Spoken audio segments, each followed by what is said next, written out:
Kyiv, with Russian forces moving 3 miles closer in the past 24 hours, according to a senior US defense official. Here are the latest developments.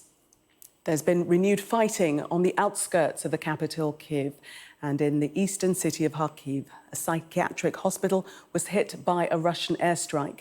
There's no word on casualties, but 330 people were at the hospital. Dnipro, Lutsk, Ivano-Frankivsk and Lviv. Dnipro is the next likely target as Russia's southern offensive moves north. 2 other strikes near airports in the western city of Lutsk and Ivano-Frankivsk were also reported. Sky's special correspondent Alex Crawford reports from Brovary, an eastern suburb of the capital, Kyiv. Russian tanks and other armoured vehicles in an eastern suburb of Kyiv, now abandoned and damaged, but gleefully driven by the Ukrainians who ambushed them and pushed the troops into retreat. But this is demonstrable evidence the Russian military is on the move and trying several different routes to get into the capital.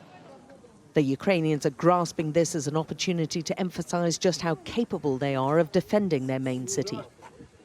The drone footage released by Ukraine's armed forces is now being lauded as a tremendous military defense. In the footage, the Russians come under repeated attack, with soldiers running for cover, rockets frantically fired in this built-up area. It's the main eastern highway leading directly into the center of the capital.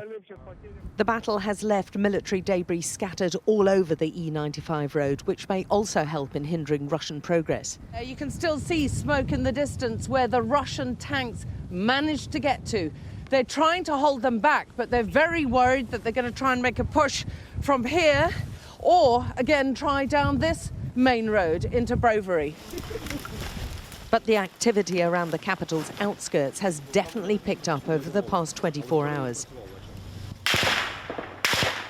These pictures, filmed by journalists with Ukrainian soldiers, appear to show the troops under fire as they engage their Russian counterparts, apparently in a village in the greater Kyiv area. We were invited to see some of the casualties in Brovary, a number of them children, including a 14-year-old girl shot whilst fleeing in a car with her family.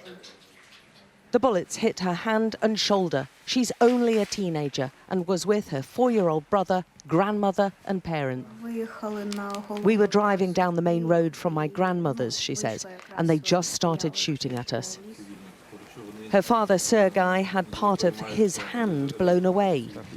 He and his family are lucky to survive. He told us the Russian troops seemed very panicky.